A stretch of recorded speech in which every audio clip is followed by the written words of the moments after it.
Aku Arde, usiaku sekarang 20 tahun, anak yatim piatu tanpa punya saudara. Aku mencoba mengais rejeki di kota metropolitan, karena memang di kampungku Larang Merapi, aku sudah tidak punya apa-apa, berbekal uang dari pakdeku. Berangkat ke kota es, sudah hampir 1 bulan aku jualan minuman dingin, dengan menantang kantong plastik aku coba menjajakan.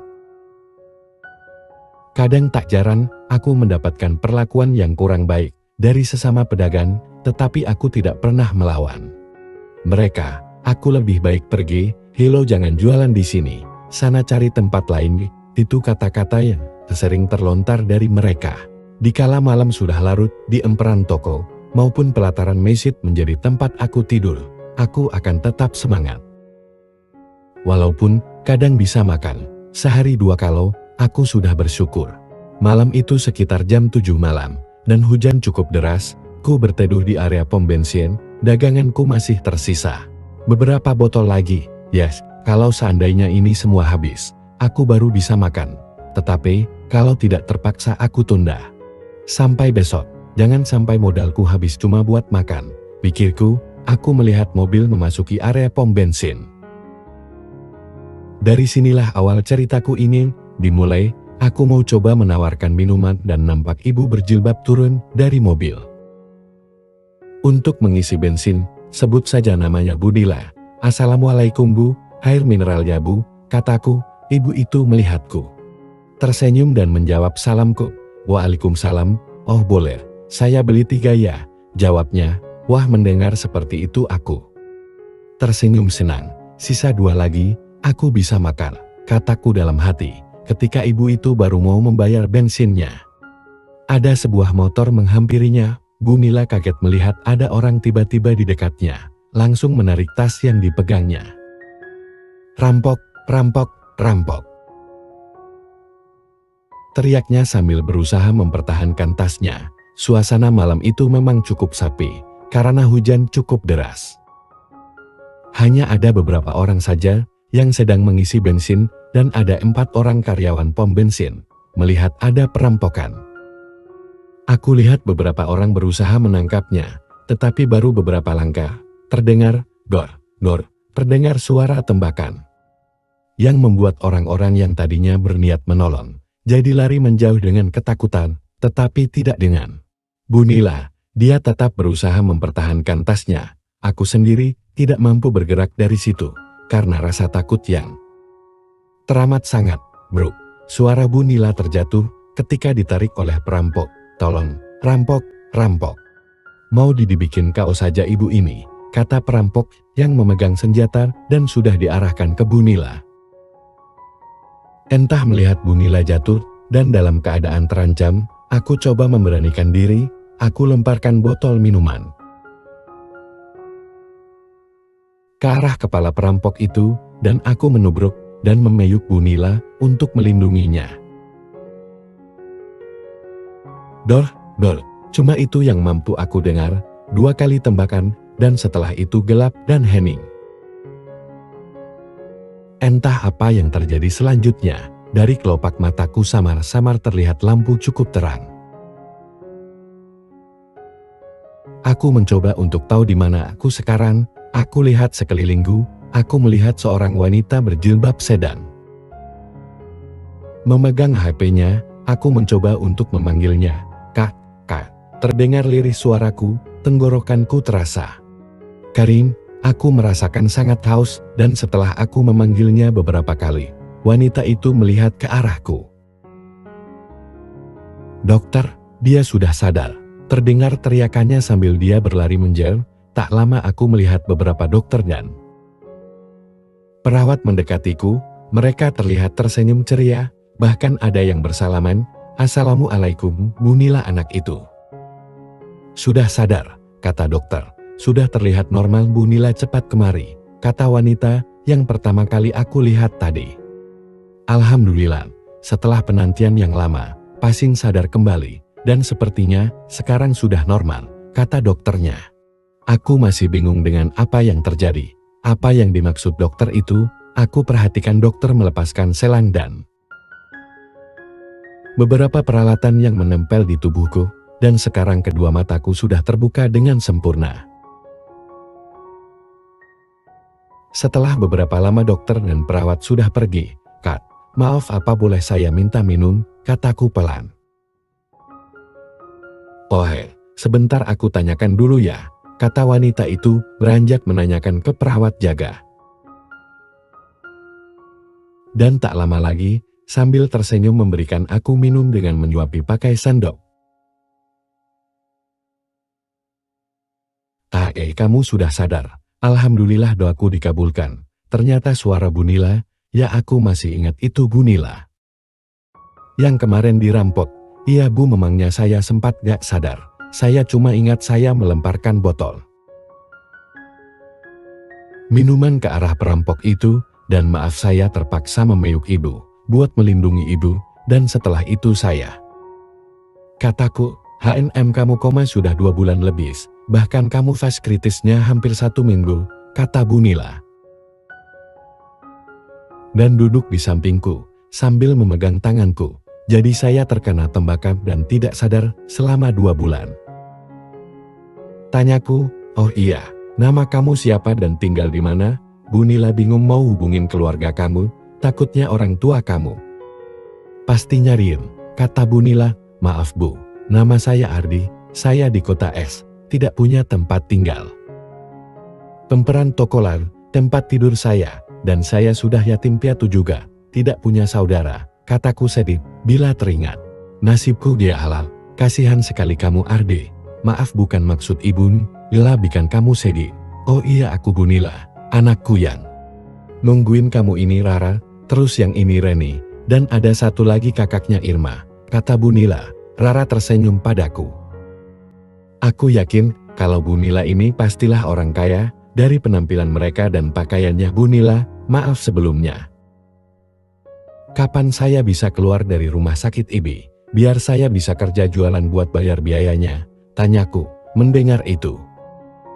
Bu Nila dan kedua anaknya tersenyum sambil mereka saking melihat satu sama lainnya, dan Bu Nila geleng-geleng kepala. Kamu anak yang baik, dan penuh tanggung jawab Ardi. Kamu hak usah mikir masalah itu, Bu Nila yang akan bayar. Coba kalau gak ada kamu, apakah Ibu masih bisa bertemu dengan anak-anak Bu Nila yang cantik ini, kata Bu Nila.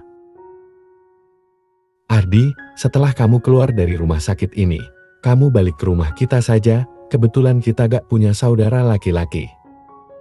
Kata Rara sambil tersenyum, baru aku mau ngomong yang aku merasa gak enak sama Rara, Bu Nila sudah menyahut omongan.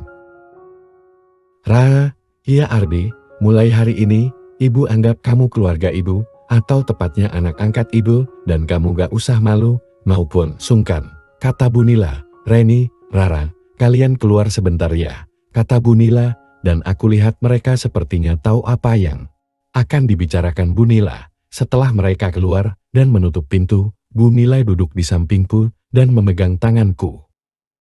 Ardi, Bu Nila harus sampaikan ini ke kamu sekarang, supaya kamu tidak kaget nantinya, karena ini sangat penting buat kamu. Laki-laki, kata Bu Nila dengan nafas yang berat. Lihat wanita, setengah baya dengan wajahnya yang cantik, wajahnya yang anggun, dan tangannya yang sangat halus itu, seperti berat sekali mau bicara. Bu Nila bicara saja, kalau tentang saya sudah biasa menghadapi kesusahan dalam hidup, kataku jujur. Waktu kejadian itu, perampok yang menembak Ibu, dan kamu lindungi Ibu itu, mengenai dada kamu sebelah kiri, dan mereka menembak lagi mengenai bagian, kamu mendekati lokasi imin kamu.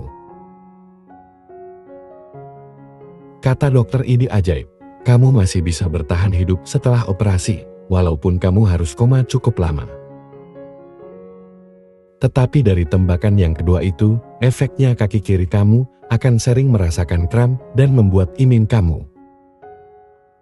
tidak bisa lagi bangun, kata Bu Nia sambil menundukkan wajahnya. Jujur apa yang disampaikan Bu Nila adalah pukulan yang berat bagiku, tetapi sampai saat ini pun, tidak pernah punya pikiran untuk wanita, apalagi menikah, karena aku menjalani hidup buat aku sendiri saja. Bu Nila, mungkin ini berat buat saya, tetapi kalau memang ini sudah nasib saya, apa yang bisa saya perbuat? Dan saya juga meragukan Apa benar kata dokter itu? Kataku sedikit untuk menghibur diriku sendiri. Bu Nila sedikit melihat ke arahku. Matanya yang serasa teduh aku rasakan. Ardi, Bu Nila akan bantu kamu buat pengobatan. Baik secara medis maupun alternatif, kata Bu Nila, dan tiba-tiba tangannya langsung memegang ibimku. Aku baru sadar kalau aku dalam keadaan kurang benar. Cuma pakai selimut saja, maaf ibu pegang punya kamu. Kata Bu Nila, aku tidak merasakan apa-apa, padahal Bu Nila sudah memegang punyaku. Bu Nila maaf saya pengen melihatnya, kataku, karena aku mau bangun badanku masih lemas. Mendengar permintaanku, Bu Nila menyingkirkan selimut ke bawah. Aku lihat Bu Nila sempat kaget melihat imimku yang super dan coba memalingkan wajahnya. Apa yang kamu rasakan sekarang? Tanya Bu Nila sambil terlihat merah mas iminku. Saya tidak merasakan apa-apa Bu. Jawabku.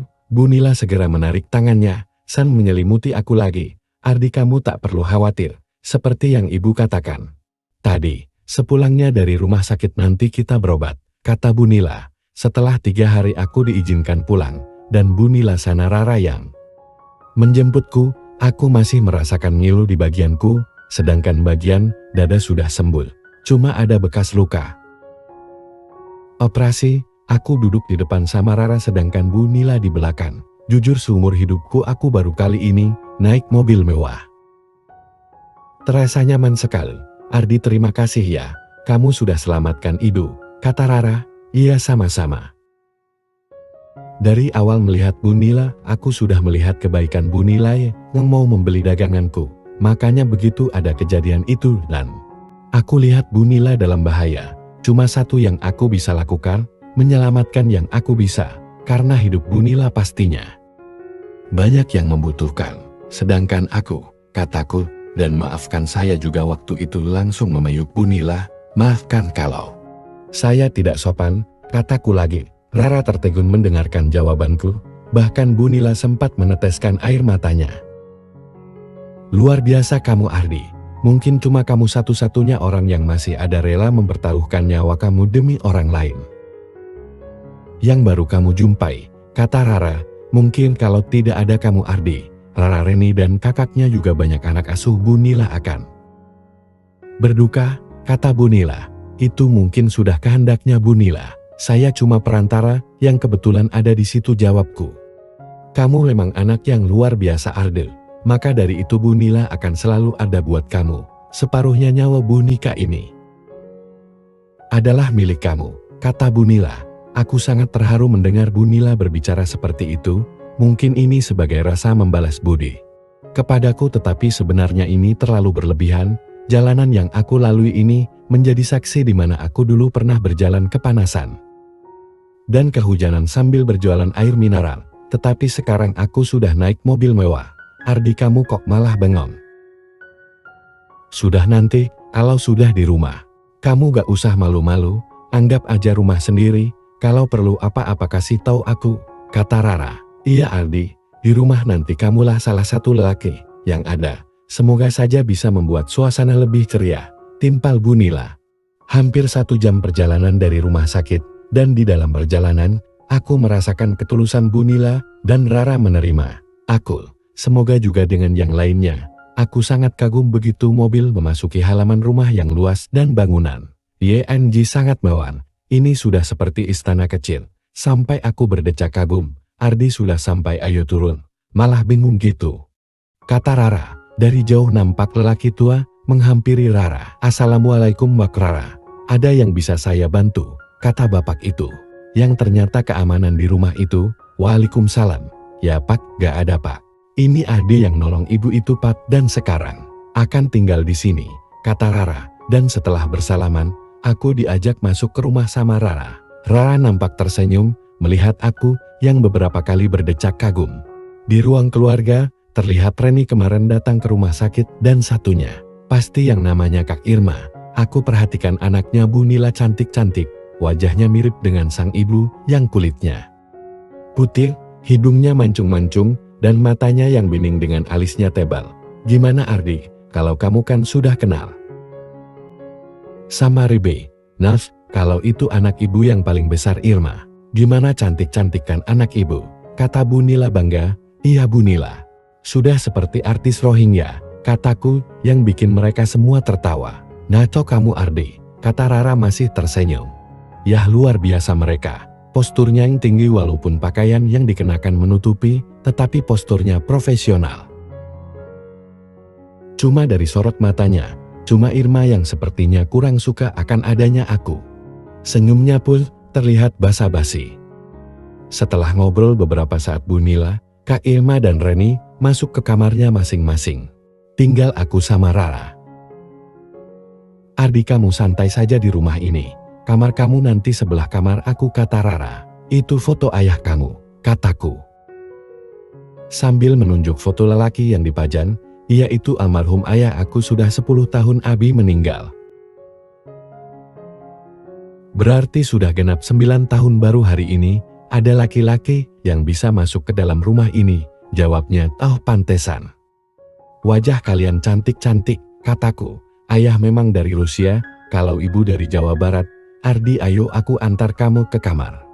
Kamu kan baru sembuh, harus banyak istirahat dulu, kata Rara. Aku mengikuti Rara menuju kamarnya, benar-benar seperti istana. Ardi ini kamar kamu, sekarang kamu istirahat saja, biar cepat sehat. Kalau butuh sesuatu aku di kamar sebelah, kata Rara.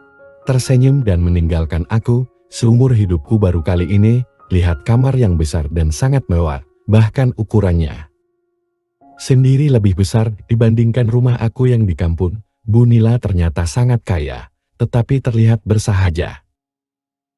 Terima kasih Bu Nila, atas kebaikan Bu Nila sama aku, kataku dalam hati, dan aku akhirnya tertidur karena masih ada pengaruh obat. Aku merasakan ada yang mengelus-elus dengan lembut, dan satu ciuman di keningku yang membuat aku terbangun. Aku lihat Bu Nila duduk di sampingku. Ardi ayo bangun, kamu kan belum makan. Ini ibu bawain, tadi mau bangunin. Kasihan, sepertinya kamu pulas banget, kata Bu Nila sambil memberikan aku makan. Aku lihat jam dinding, sudah jam 11 malam. Waduh, aku tertidur lama sekali. Aku segera makan. Aku perhatikan Bu Nila masih duduk di bangku. Setelah aku selesai makan, aku ke kamar mandi untuk cuci tangan.